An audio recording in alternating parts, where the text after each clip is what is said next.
Welcome back in. Welcome back in. We are back today to do another draft throwdown. Today we're going to be doing Chris Olave versus Tee Higgins, both going right next to each other. Wide receiver 14 versus wide receiver 15, current ADP.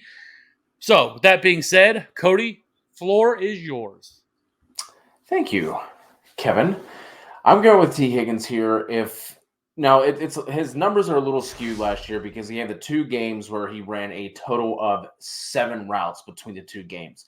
If we remove those games, which I know a lot of people don't like to do, and it can get a little hairy, but if we do remove those two games, we're looking at a wide receiver who has been wide receiver 12 in points per game back-to-back years.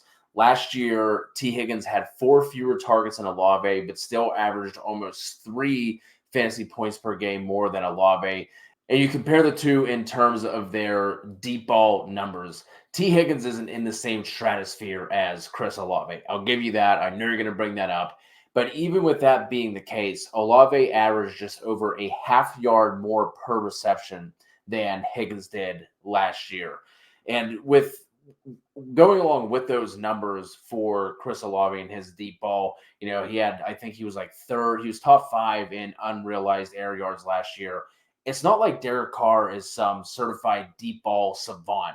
I don't think he's going to be the guy to come in there and necessarily unlock Chris Olave. Derek Carr has been in the top 10 in adjusted deep ball percentage just once in the last 3 seasons and twice in the last 5. In the last 2 seasons, he's had a deep ball percentage under 40%, puts him in 24 out of 40 qualifying quarterbacks last year and 25 out of 38 qualifying quarterbacks the year before. Now, obviously, the big thing we have to monitor here is Joe Burrow's calf. If he's going to be out for any extended period of time, if we get any reports getting closer to the season that could bother him going into the season, again, miss a big chunk of time, then Chris Olave is going to jump up ahead of Tee Higgins for me. But until we get that type of information, give me the wide receiver who has been doing it, like I said, past 3 years, even as a rookie year, didn't have as strong of a year as Chris Olave, but still a decent year without Joe Burrow, nonetheless, as a rookie. Bengals offense far superior, Burrow a far superior quarterback.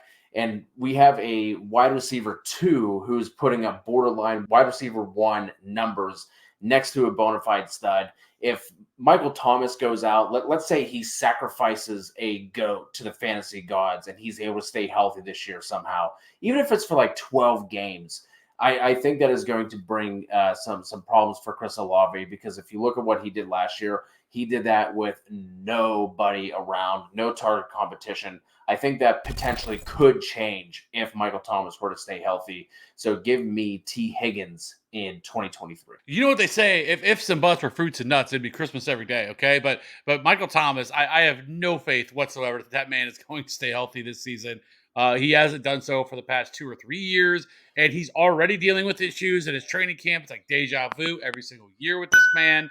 I have no concerns with Michael Thomas, even if he is able to stay healthy at some point. Like I really don't care all that much, right? Chris Olave is the number one. He is the wide receiver 1 in this offense right now, and nothing's going to change. Whether Michael Thomas is healthy or not, I don't care. It's Chris Olave. He is the alpha in this offense. And what Chris Olave was able to do last year as a rookie was mighty, mighty impressive. He was 3rd market share of air yards. He was 4th in deep targets, like you mentioned, 9th in average depth of target.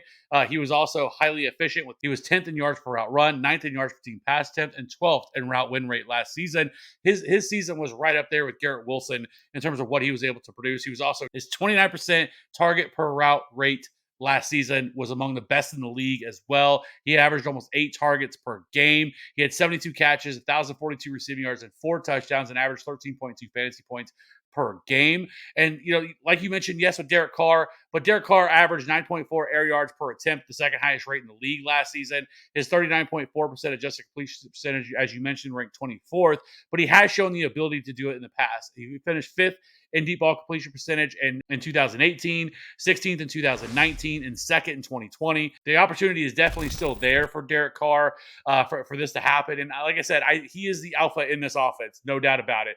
And the difference is we're talking about a wide receiver 1 versus a wide receiver 2 in their own offense. And to me, the ceiling is capped when it comes to Tee Higgins. Don't get me wrong. I love Tee Higgins. I think Tee Higgins is a great player. He's in one of the best offenses in the league. I will concede that all day. For sure. But it's going to take an injury, in my mind, to Jamar Chase for him to truly be able to be unlocked and be like a top 5 wide receiver this season. Now, Chris Olave can make that case on his own because he doesn't have anybody that's standing in his way. He is the number 1 wide receiver in this offense. I don't believe that it's Michael Thomas anymore. Michael Thomas is now on the other side of 30 at this point. He's dealt with so many lower body injuries. There's no way I believe that man's going to be able to stay healthy for this season. And it just history proves it. But Chris Olave, I think, takes another step forward from his rookie season. There's no reason to believe that he won't. I think his floor is absolutely fine. He averaged 13.2 fantasy points per game last year, which is 25th. He was a borderline wide receiver 2 last year. He also missed 2 games last season. But I really like Chris Olave. Last season, he also had a terrible 75.6% catchable target rate, which was 53rd among all wide receivers last season. I think some positive regression is going to come in the touchdown department. He was 40th in red zone targets last season. Andy Dalton wasn't a bad quarterback. I will mention that. Andy Dalton had a little bit of an underrated season, but I do still think Derek Carr is a better quarterback than Andy Dalton is. I don't think Derek Carr is some like elite quarterback like a lot of people try to talk about Andy Dalton to be, but I still think Chris Olave is in a great spot this season. And not to mention the division that they're playing in. The NFC South is absolutely horrendous. Almost every one of those teams you're not really worried about. So overall, I just think Chris Olave has an incredible ceiling. Like, I think he can finish definitely as a top 10 wide receiver for sure, but I think there's an outside shot at being a top 5 fantasy producer by the end of the season. Like, I think that is definitely in the range of possibilities. I just think he gets better and better this season. And there's just so much to love with Chris Olave that I just think he gets the edge in terms of just because regardless of, I get it, right? Like, obviously floor matters, especially in the earlier rounds. That like this, but also ceiling still matters, right? Like, you still want to try to be able to hit a home run here and get a guy that you might have drafted in the 3rd or 4th round that can still produce, top 5 wide receiver numbers. And I think Chris Olave does that. The only thing I can think about now is Andy Dalton and Derek Carr and the Spider-Man pointing meme. But drop the comment below. Let us know, who are you riding with in your 2023 fantasy football drafts. We'll have more of these coming for you guys throughout the coming weeks. Draft season is just around the corner. Make sure you hit that like and that subscribe. And again, let us know who you're riding with, Tee Higgins or Chris Olave, and we'll catch you on the next one.